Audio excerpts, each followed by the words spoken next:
Okay, before we have our quiet time, let's all get on the same page.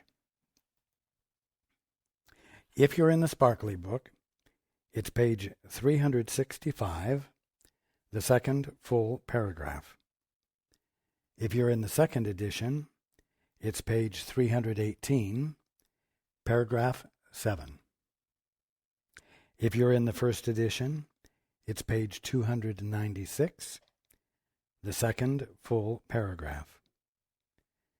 In the JCIM, it's page 153, the fifth paragraph. And if you're reading from the CIMS edition, it's page 307, paragraph 71. Okay. Let's take a few moments to be quiet together.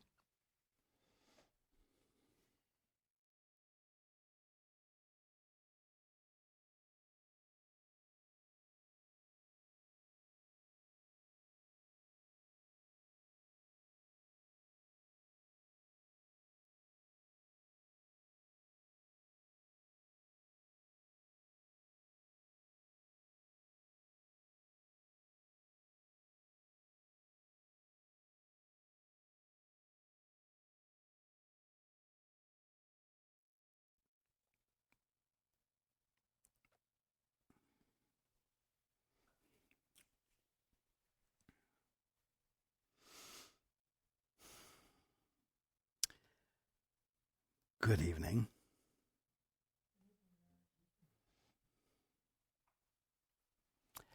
And welcome to everyone who's joining us on the internet.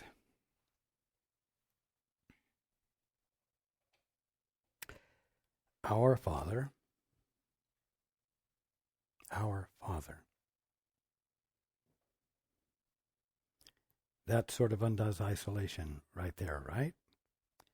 Our Father, who art in heaven, hallowed be thy name. Thy kingdom come, thy will be done, where? On earth as it is in heaven. That's another way of talking about translating radical idealism into practical realism. You see, it's not such a novel idea after all. But it does stimulate the words translating radical idealism into practical realism does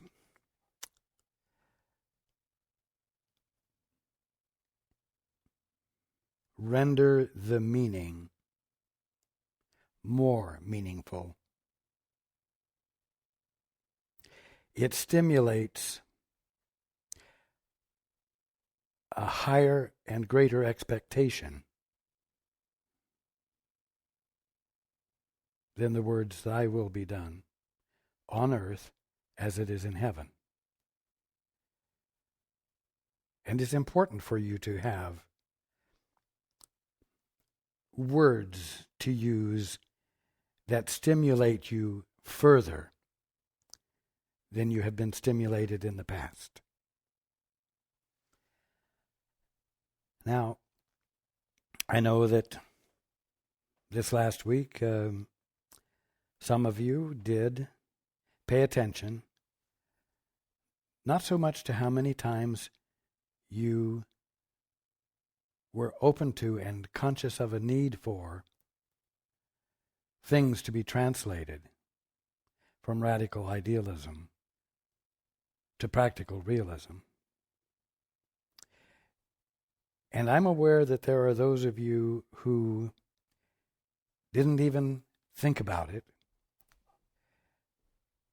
Not really because you were neglectful, but because your daily experience engrossed you quickly and got your attention and sucked you in, and you just began to deal with your week out of habit, with whatever degree of authority you have brought into play in your life. And actually, it's right now as I'm talking to you that you're realizing that you missed out on a dimension of your week that you could have had. I'm not scolding you in any way. I understand completely. But this week, I'm going to give you the same task, if you will. This week, I'm going to ask you to put a note on your refrigerator, or on the wall beside your toilet, or on the dashboard of your car, or on the inside of your appointment book. Put a note to remind yourself. Because it is going to make a difference if you take the time, many times a day, to look at whatever is going on and acknowledge that there's more going on than the meanings you've applied to everything that's happening. There are things going on that are radically ideal. There are things going on that are the kingdom of heaven in action, because there really is nothing else in action at any given moment.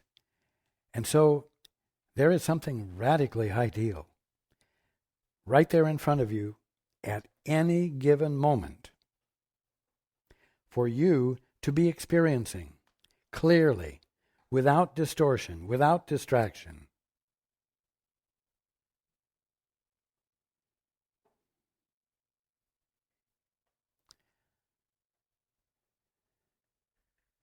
Now,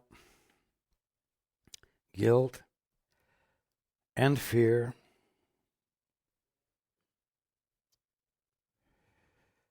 and frustration and anger, these are all well-established habits that you're going to have to break.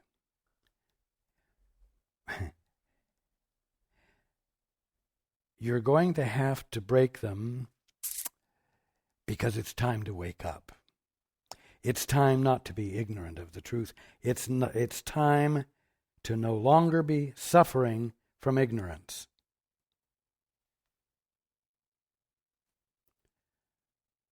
Oh, gee, I'm not suffering from ignorance. I'm doing quite well. Things happen in my life. I cope with them well. I cope with them intelligently. And as a general rule, I always come out on top. And everyone around me is blessed in some way as a result of the principled way in which I handle things. And the value I give to principle and love and beneficence. And the fact that I expect to see those things surface and manifest in my life and in the lives of those around me.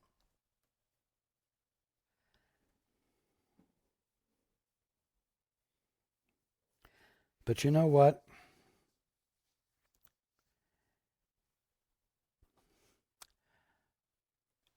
You can't afford to be too pleased with yourselves. Now, why do I say that? I say that because if you are too satisfied with yourselves, if you are too comfortable, you will have a lower level of curiosity that you bring to every moment of your being conscious. And with a lower level of curiosity, there's no way you're going to have the experience of radical idealism being translated into practical realism that is, for lack of better words, miraculous, indicative of the presence of God, indicative of the kingdom of heaven instead of material existence as you've been viewing it.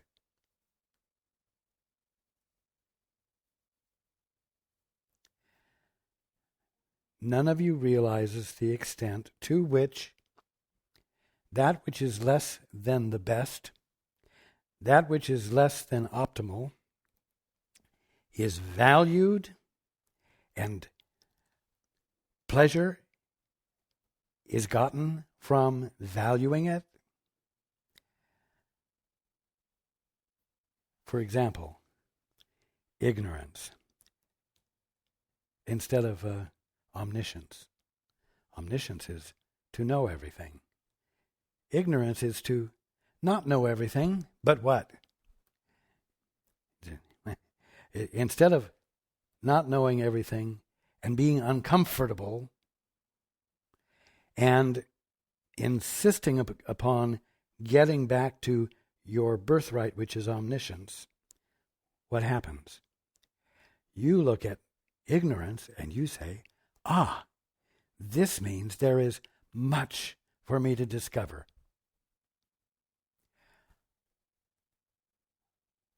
Why?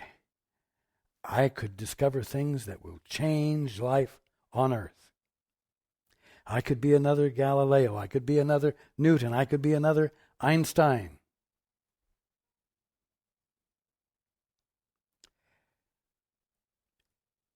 You find great value in the presence of ignorance because it implies the opportunity for discovery.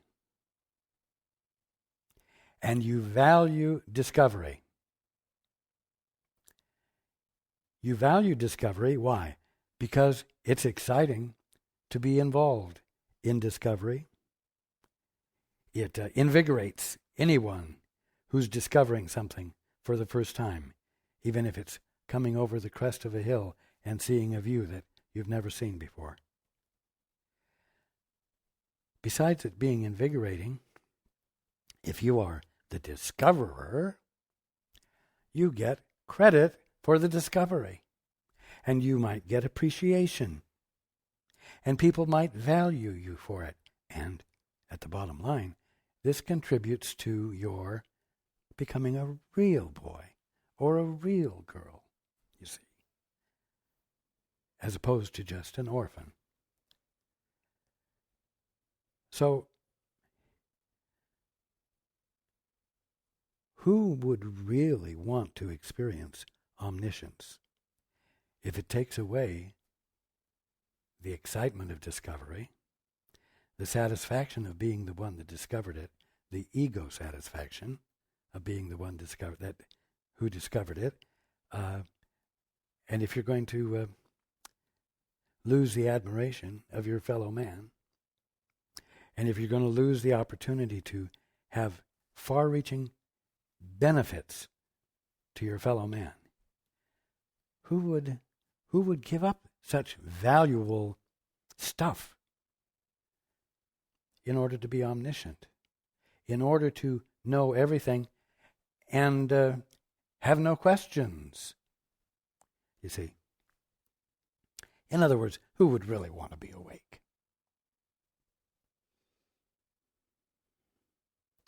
So you value ignorance more than you value being awake, and as a result, you will not bring into play the curiosity that is appropriate.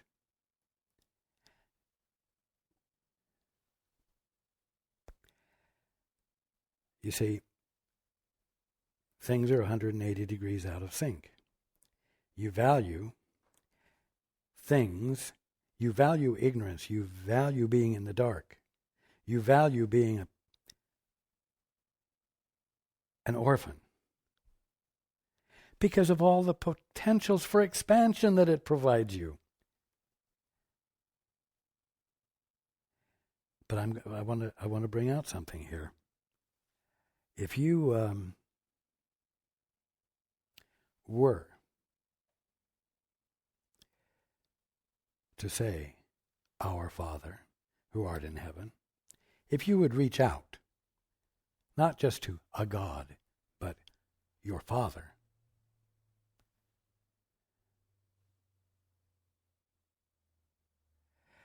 and you joined with him, and you let his perspective fill you, because it is your native perspective, because you are his creation. You won't need to engage in discovery for your sake, because you will stand with the Father in the holy instant, the instant of creation. And in that experience of the holy instant, being is itself the action of discovery. Creation is the discovery of that which hasn't been before. You think you're going to lose the capacity to discover things that will make you substantial and important and valuable? No. You're going to stand in the midst of creation, involved in the conscious movement of creation, by not having a mind held separate from the Father, so that you experience the movement of being, which is called creation, with the Father, and find yourself at home. Find yourself at home. Now, that's the reality. That's the radically ideal. Translated into the practically real for you when you indulge in and practice the holy instant. And you become free of the bondage, the addiction to trying to make a real boy or a real girl out of yourself by valuing ignorance and the overcoming of it. Now, there are many other areas, all of which subtly affect you, or not so subtly affect you, and which you practice consciously or unconsciously. For example, mortality is profitable. Mortality is a big money maker.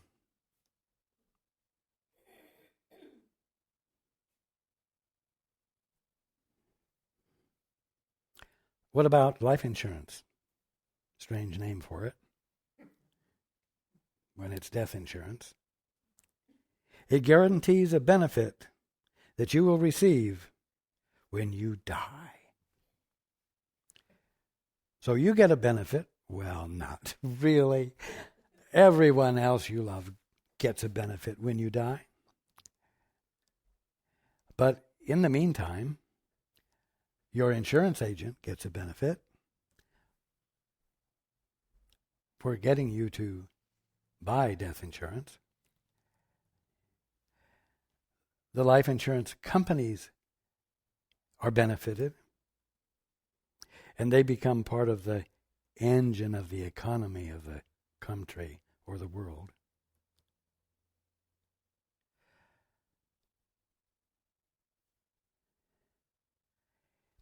If you are a senior citizen, or even if you're not, and you have a wife and a family, and you find out you have a terminal illness.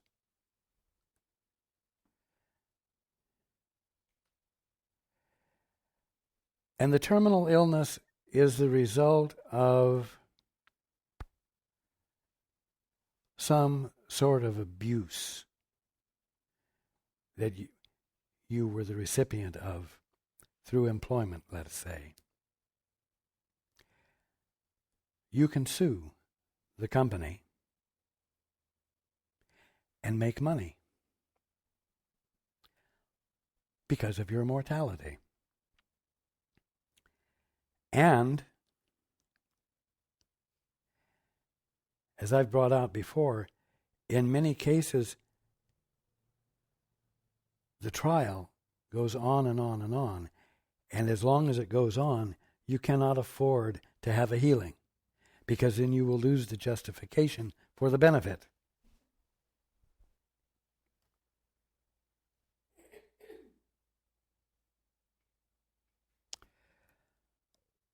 All upside down, backward thinking.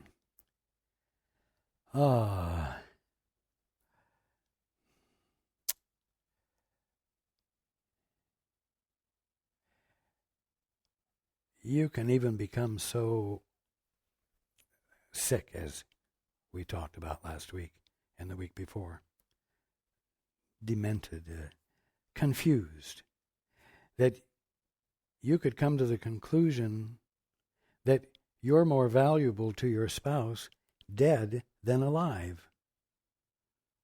Don't you dare keep a life support system going and eat up all of our savings. I want you to have all of the funds available to you that you're going to need. Don't you dare keep that plug in. I'm more valuable to you gone than still here. Is that, I'm going to say, is that not sick?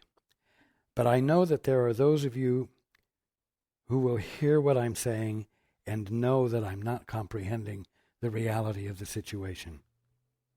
I can appreciate that also.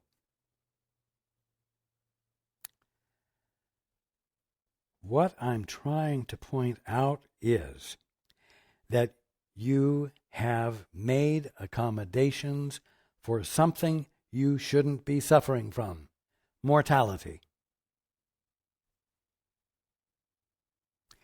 And you need to stop doing it automatically, unthinkingly, without question.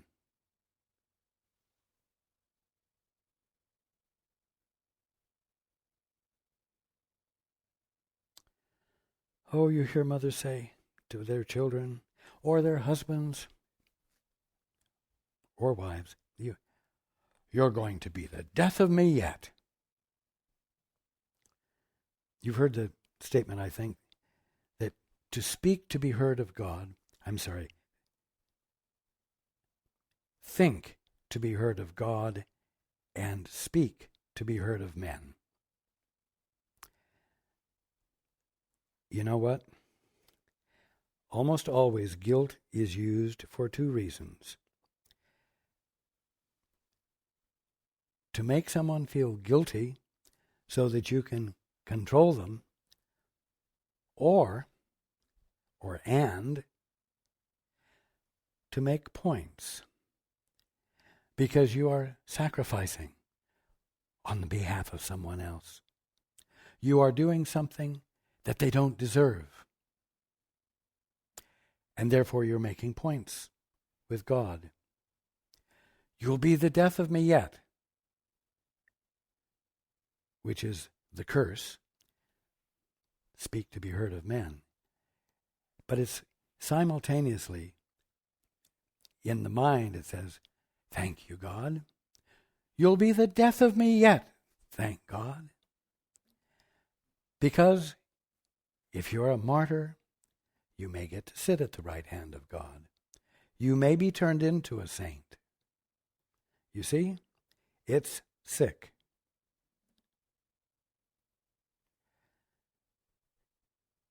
There's another way to be. And that's what we're talking about week after week. Another way to be means being a different way, not just thinking a different way. It means breaking habits. Are you to feel guilty because you have the habits? No, because you've been taught to have them. You didn't have anyone to train you or provide you with a different perspective.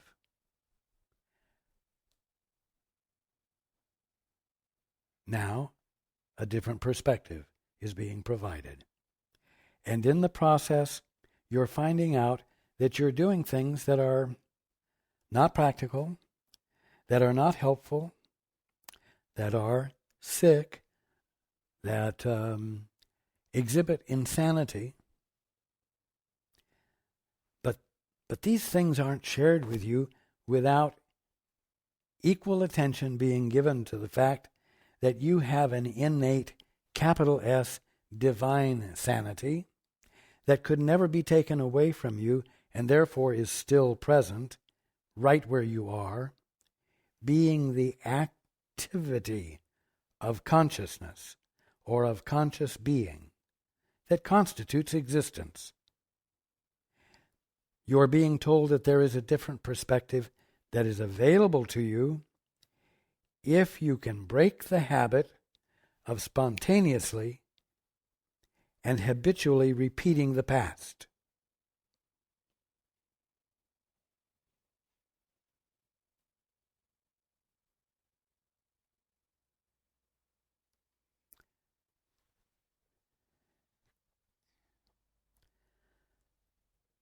Now, the holy instant is the threshold of escaping the past. It's the threshold of escaping the habits. It's the threshold of your placing your attention in a new place.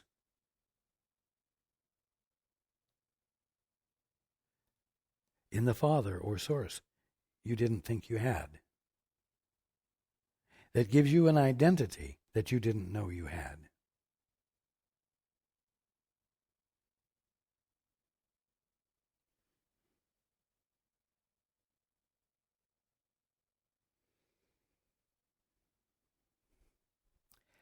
Now, we talked last week about the fact that guilt and fear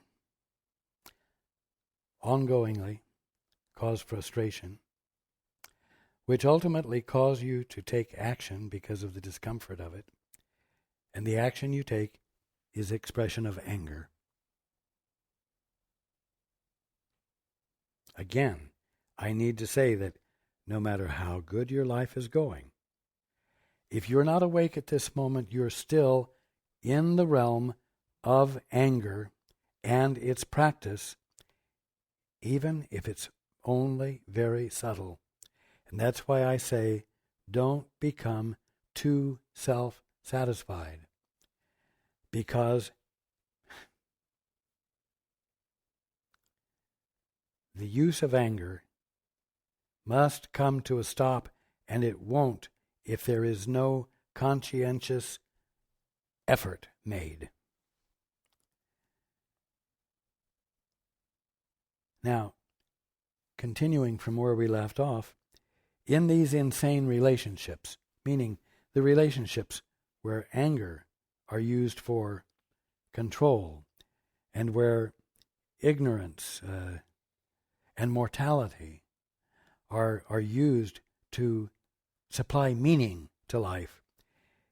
In these insane relationships, the attraction of what you do not want seems to be much stronger than the attraction of what you do.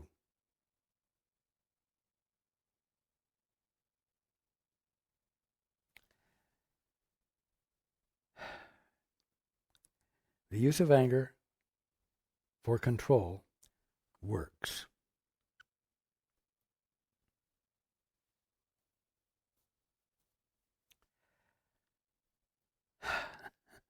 And so you use it.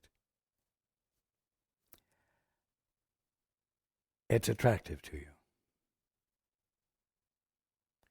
Whatever is attractive to you, whatever you find useful, draws to you those things that will bring it into play. It's that simple. So you have to find something new that's attractive.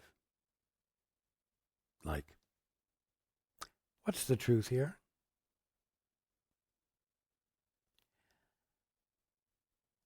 What is the conscious experience of what is really going on that it's my birthright to be experiencing, even though I'm not? Father, please, reveal it to me. You have my attention. The truth has my attention.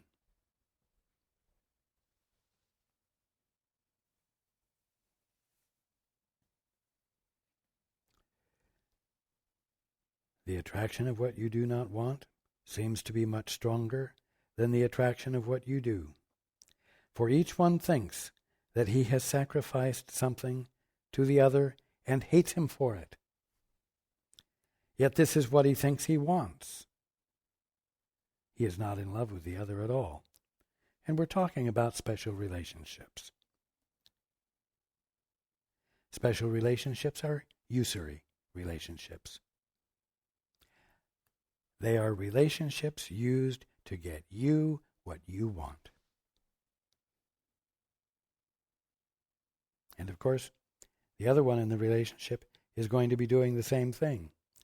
And so, a healthy relationship is one in which you each let each other have what he wants or she wants without sacrificing what you think your integrity is.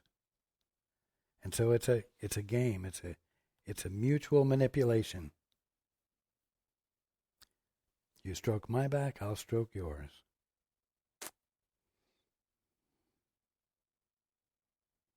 Without my ever getting to know you, and without your ever getting to know me, and without our ever really being real with each other.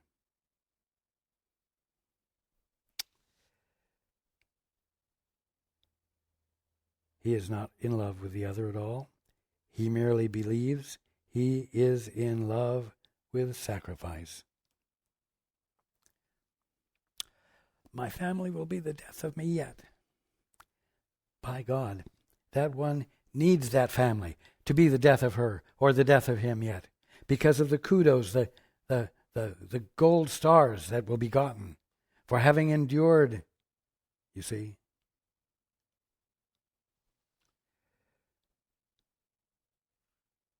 He is not in love with the other at all. He merely believes he is in love with sacrifice. And for this sacrifice, which he demanded of himself, he demands the other accept the guilt and sacrifice himself as well. And we talked about the fact last week that everybody thinks the axe is going to fall. Everyone thinks he or she is guilty. And that sooner or later their guilt will be found out or will be manifested in some sort of lack or bad luck, as though karma is being played out. Again, another way of justifying sick thinking.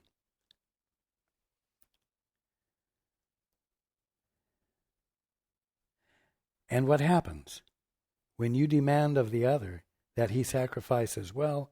The other does sacrifice as well, because he was expecting the axe to fall. He found the idea of axes falling attractive. And thus when an axe falls, it's expected and not contradicted, not resisted, not rejected. Of course the axe fell. It was going to sooner or later. Things couldn't go smoothly indefinitely. How many of you have had that very thought at one point or another? Really, every single one of you has. If things have gone well, it's like, well, when is, another saying, when is the other shoe going to drop? You see.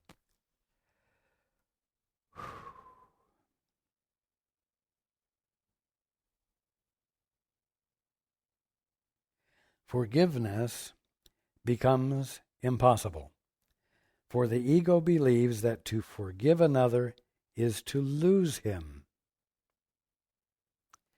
Now, guilt is a wonderful leverage if you can convince the other one that he's actually guilty. If you can get the other one to believe that he is guilty, or if you can find one who's willing to believe he's guilty before you even tell him what he's guilty for, you have a good stooge. You have a good controllee. And as long as guilt is in place, you have a solid relationship with that one. That one, if you have the goods on him, is not going to do anything to cross you. And so you have a bonded relationship, one in which he is in bondage to you. You see.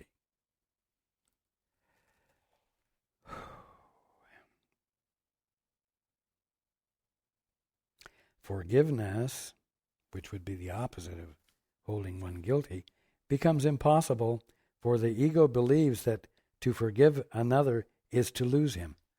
Why, if I forgive him, he won't stick around. He won't be my friend. I'm nobody for anybody to be a friend to. Nobody likes me. Nobody will like me. So, if I want to have someone in relationship with me, the only way I can do it is to find a way to make him or her guilty,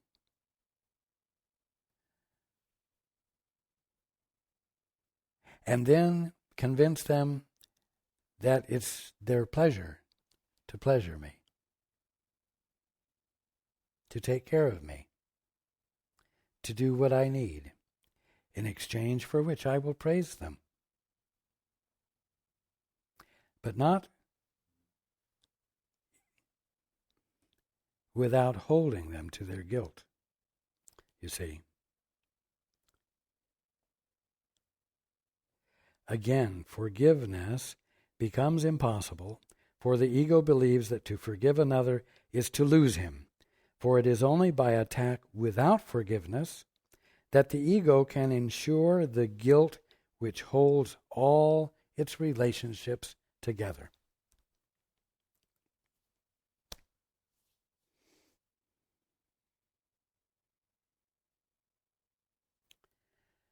Now, all of you, to one degree or another, do employ these tactics. You may not be a beginner in your awakening. And you may not be employing these practices with the diligence or the commitment that you used to. But you must be persistent enough to arrive at a point where you're neglecting to employ these in any way, shape, or form. And that's what the holy instant is for.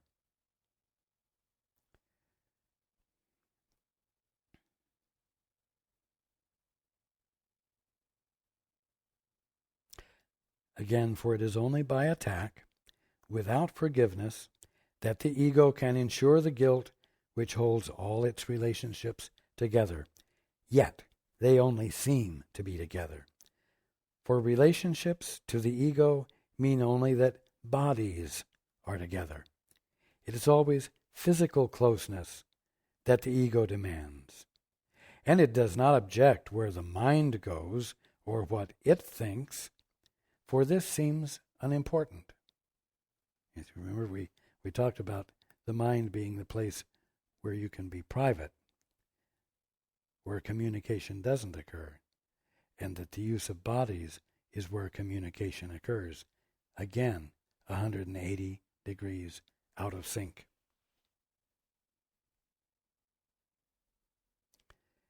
As long as the body is there to receive its sacrifice, it is content. To the ego, the mind is private, and only the body can be shared. Ideas are basically of no concern to the ego, except as they draw the body of another closer or farther. And it is in these terms that it evaluates ideas as good or bad. See, the only place in which ideas are given a context and an evaluation of such as good and bad is how effectively those ideas cause bodies to behave together and communicate, and by means of that communication accomplish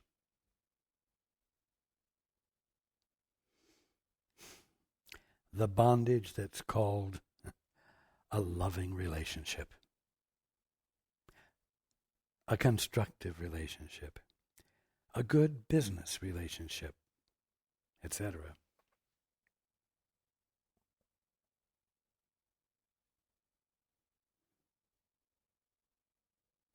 What makes another guilty and holds him through guilt is good.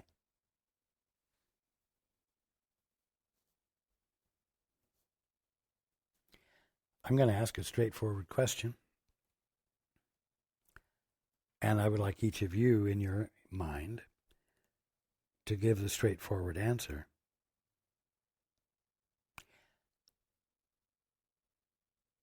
Are you lovable?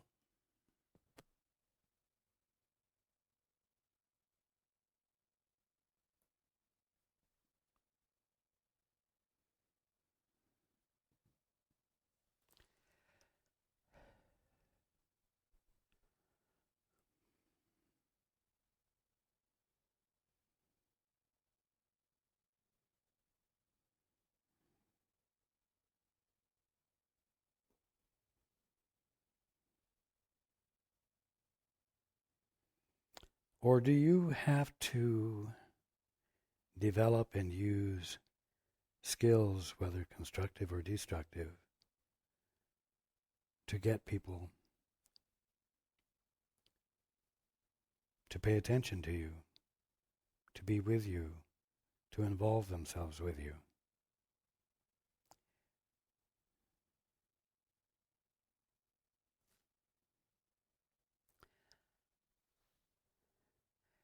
Now the question was to you, are you lovable? Which means, do you believe you are lovable? Do you experience yourself as lovable? The question wasn't, do other people think you're lovable? Be very clear about that. It doesn't matter what anyone else thinks. To you, are you lovable? Are you, in your own appraisal of yourself, your own experience of yourself, are you worthy of anyone else's genuine, fulfilling attention and affection and friendship?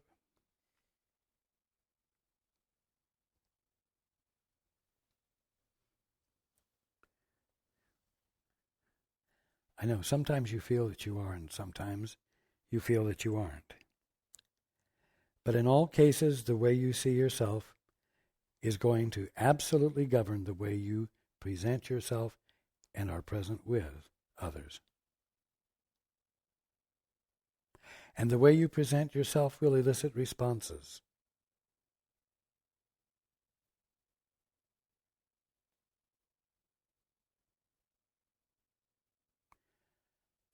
What is the holy instant for? The holy instant is for the experience of communication with your Father, or I'm going to say communication with the Holy Spirit, which is nothing more than your right mind. And in that communication, experiencing what you are and who you are.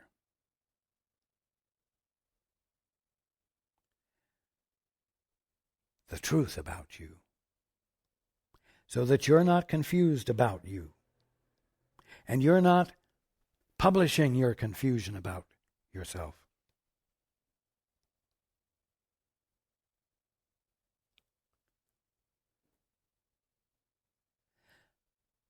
So that when you're asked, are you lovable?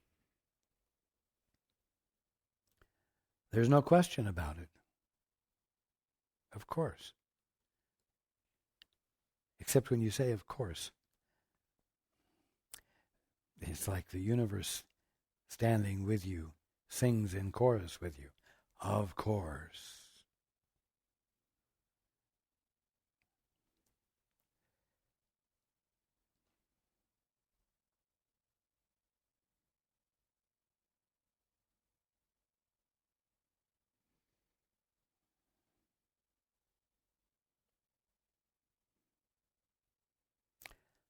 Again, what makes another guilty and holds him through guilt is good, according to the upside-down, backward thinking of the ego, the orphan. What releases him from guilt is bad, because he would no longer believe that bodies communicate, and so he would be gone. Right now you think you have a thought in your mind, and no one else is there. In your mind, you think everyone else is gone. You see. But in the upside-down, backward thinking, what releases him, your brother, from guilt is bad, because he, your brother, would no longer believe that bodies communicate, and so he would be gone. In other words, in the realm of bodies, he would be gone. Just like in the realm of the mind, you think others are gone. But a shift occurs.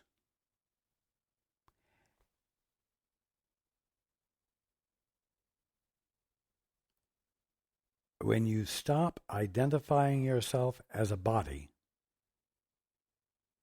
and instead allow your mind to register with you as that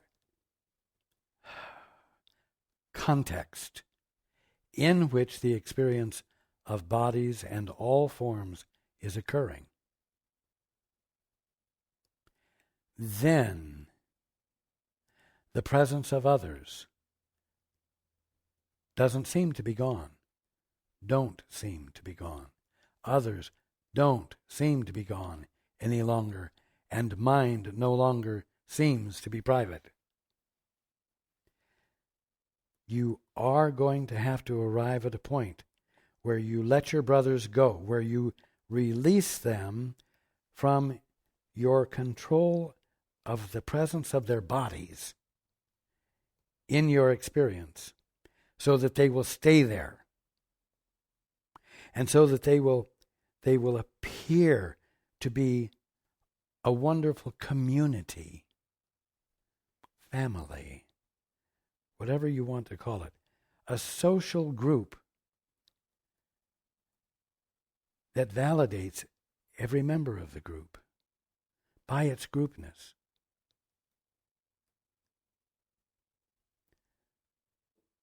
Body identification is one of the habits that needs to be broken. And it will be broken when your attention and curiosity shifts from body and what bodies can cause to happen to mind. Idea, ideal. Ideals are mental. Ideas are mindful. Radical idealism is mind, is mindful.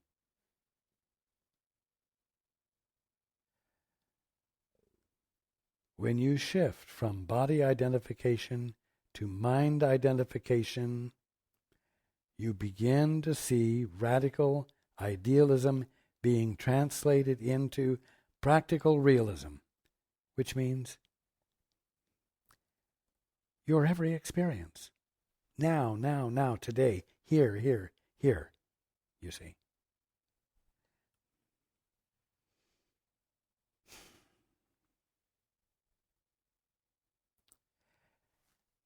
It isn't until you let go of the control of your brother's bodies through the use of guilt that you will find your brothers and sisters to be ever present with you in full communication, because all of you are, for lack of better words, the Father's mind knowing every aspect of itself.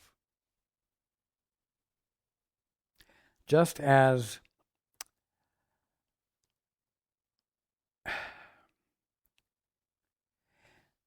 abandoning ignorance and the opportunity that it seems to provide for discovery, just as that puts you in the position of standing at the threshold of creation, which is itself infinite discovery forever,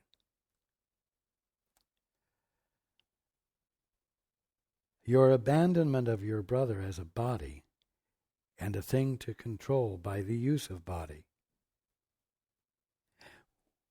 which your ego says will constitute a disappearance of your brother, will constitute a replacement in which you experience your brothers and sisters infinitely, all at once, with full comprehension and full meaning, full communion, full brotherhood. And so what it appears that you will lose is minuscule, is very unsatisfying by comparison with what will replace it, as radical idealism is translated into practical realism.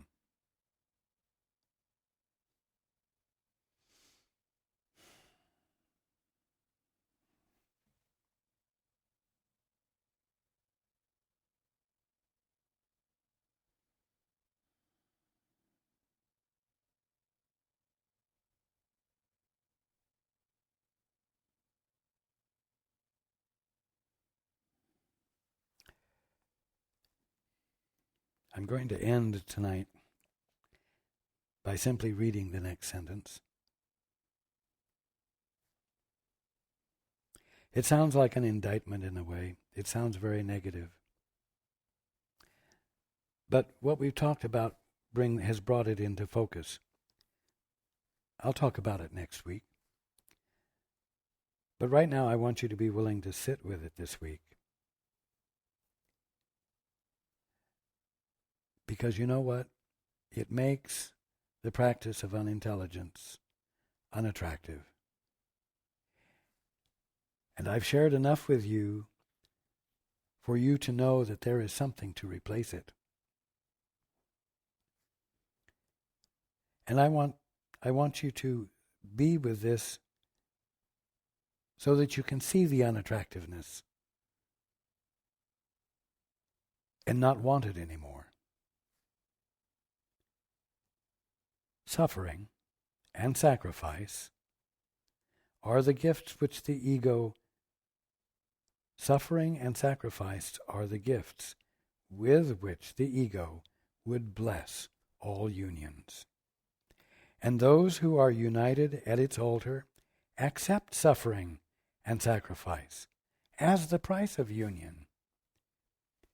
In their angry alliances, born of the fear of loneliness, and yet dedicated to the continuance of loneliness, they seek relief from guilt by increasing it in the other, for they believe that this decreases it in them. The other seems always to be attacking and wounding them, perhaps in little ways, perhaps unconsciously, yet never without demand of sacrifice. The fury of those joined at the ego's altar far exceeds your awareness of it, for what the ego really wants, you do not realize.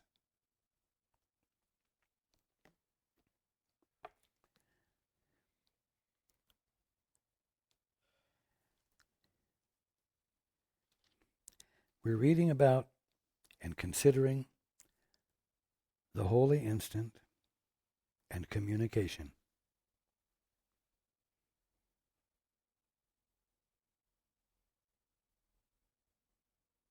It's like the holy instant and the answer. We're discussing what the holy instant is the answer to. Don't gloss it over. I want all of you to understand completely what the holy instant and communication is the answer to, so that you might appreciate it fully, comprehend it fully, embrace it uninhibitedly.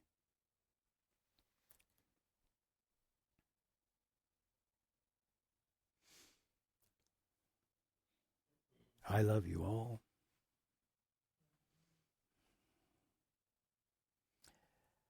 And I look forward to being with you next week.